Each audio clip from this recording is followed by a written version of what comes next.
para que a gente pudesse aprender tudo o que o professor ia falar, e tudo que ficasse para trás não seria nenhuma forma de desconcentrarmos. Nada poderia atrapalhar a nossa concentração.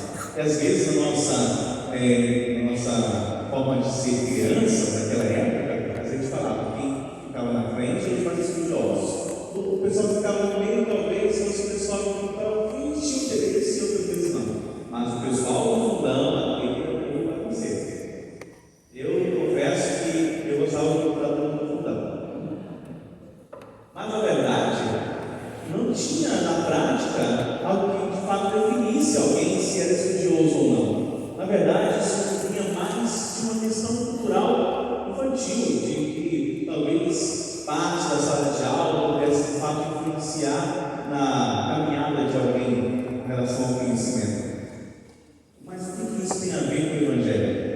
É que na verdade Natanael é um exemplo daquele povo de Israel naquela época que via algumas regiões de Israel com certo preconceito. Uma breve explicação de como seria então dividida Israel. Era dividida em 3 partes: a região da Judéia, onde ficava o centro político e religioso, como Jerusalém. A parte do meio seria a Samaria, que era a parte mais sofrida, digamos assim, por parte do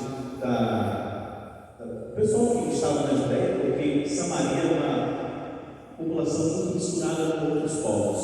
E para os judeus, mistura não é muito bom. E o pessoal da Galileia, de onde Jesus veio, onde se concentrava também Nazaré. E aquela região da Galileia era vista como um pessoal que não tinha tanto estudo, mas também não era discriminado pelos judeus, porque tinha uma prática religiosa, viviam mais do trabalho rural. Então, essas 3 partes eram o que formavam aquela região que hoje é Israel: Galileia, o pessoal rural; Samaria, que tinha uma mistura, que para os judeus era uma coisa pura, e os próprios judeus que estavam ali na Judéia, por isso que são os judeus.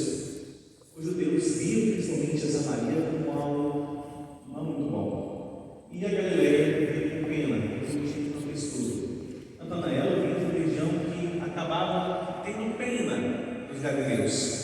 Jesus era galileu, então há um período que ele passou com Jesus, e aí então, uns 4 dias mais ou menos, ele ficou meio que desdenhando o que Jesus falava, rejeitava, não queria muito saber, porque ele pensava, não, galileu, não conhece muito dessas escrituras.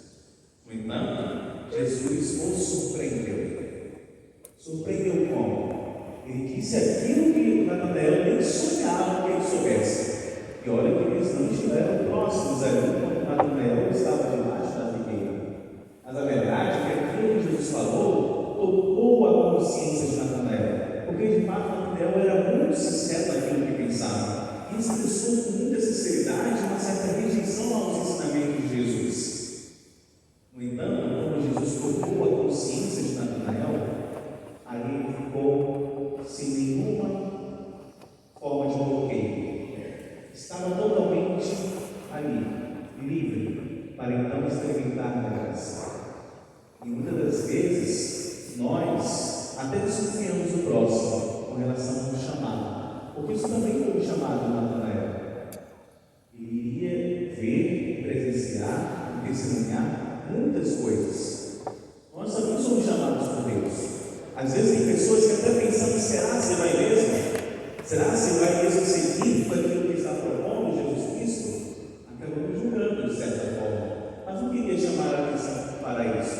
Isso de fato a gente já chama a atenção quase toda sexta-feira, ou quase toda celebração.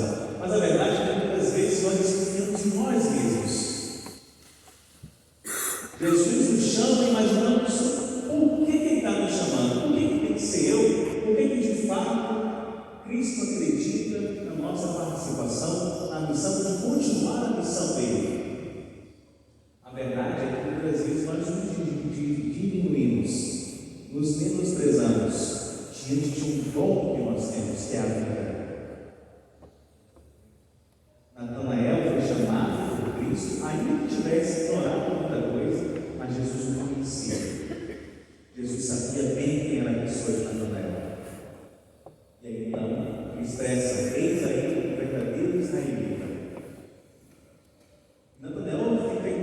surpreso, porque de fato ele sentiu que Jesus o conhecia. E antes mesmo que Filipe o chamasse, Cristo sabia o que estava passando no coração de Natanael. Antes mesmo de nós imaginarmos como seria o nosso chamado para uma missão específica, e você deve saber qual é a sua no momento, Cristo já sabia muito bem o que passava no seu coração. E muitas das vezes nós imaginamos por que nós somos chamados. Na verdade, a gente tem que pensar naquilo que nós precisamos fazer para transformar aquilo que precisa ser transformado. E a primeira coisa que nós precisamos transformar em nossas vidas é o nosso coração, para que seja um terreno fértil, assim como foi aquele terreno que estava plantado a figueira, que deu frutos, cresceu, amadureceu. E aí então, quando nós cultivarmos bem o solo do nosso coração, é a certeza daquilo que também Cristo trabalhou, naquilo que precisava ser trabalhado. Mas precisamos deixar que isso aconteça.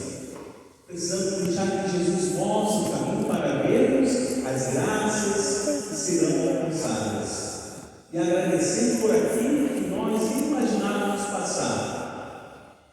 Porque se Natanael ouviu Jesus, que iria testemunhar muitas coisas, nós precisamos crer no chamado de Deus para então começar a acreditar naquilo que ele tem como vontade de Deus. E a vontade de Deus é que sejamos também tão obedientes para alcançar a felicidade, a graça e sermos perseverantes também. Porque esse seria o diferencial para cada um de nós. Muitos são chamados, acreditam que de fato Deus está chamando, porém, no primeiro desafio, na primeira dificuldade, naquilo que de fato vai então testar a fé dessa pessoa, ela desiste. Faltou perseverança. A verdade é que quando nós estamos nesse caminhar, não temos a promessa de que tudo vai ser tranquilo. Imaginar que tudo vai ser tranquilo pode ser imaturidade. A verdade é que se de fato queremos ser transformados por Deus, precisamos crer que são momentos que iremos viver. E sempre que hoje pessoas precisam dessa palavra, acreditar que é o chamado de Deus, para aquilo que você passa na sua vida, para uma dificuldade que você talvez queira fugir. Mas a verdade é que Deus já conhece o teu coração, acredita tanto em você, que está insistindo para que não desista. Porque Ele caminha, continua caminhando, e vai continuar conosco. Mas Ele também não pode ficar para trás. Natanael se sentiu surpreendido, porque de fato tocou no mais íntimo daquilo que ele tinha. A consciência apenas sinalizou, mas o coração dele foi o que mais sentiu.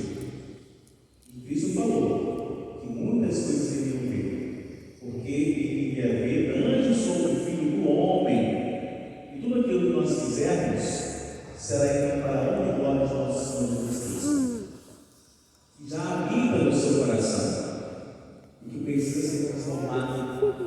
Precisa então deixar que Ele transforme, deixar que você também se transforme em Cristo.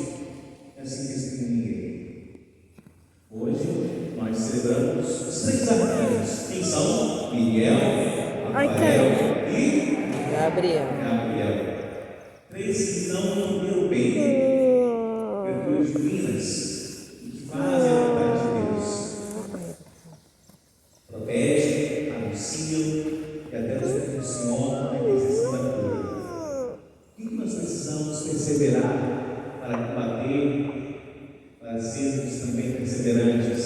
O que nós precisamos fazer para anunciar? E o que precisamos fazer para sermos curados? Porque tudo isso que nós refletimos, e até mesmo tudo aquilo que nós aprendemos nesse trecho do Evangelho de hoje, serve para o nosso caminhar, de modo que cada um de nós continue sempre firmes na fé, alegres na esperança, mas também fervorosos na caridade, no amor, porque é a base de tudo isso, é a base para a nossa vida. E as coisas só têm sentido quando nós estamos nesses 3 pilares: a fé, a esperança e o amor. Que Nossa Senhora nos ajude, de fato, a compreender a vontade de Deus. O tempo que cada um de nós, o tempo que Deus quer também. Louvado seja nosso Senhor Jesus Cristo. Para sempre seja louvado. O perdão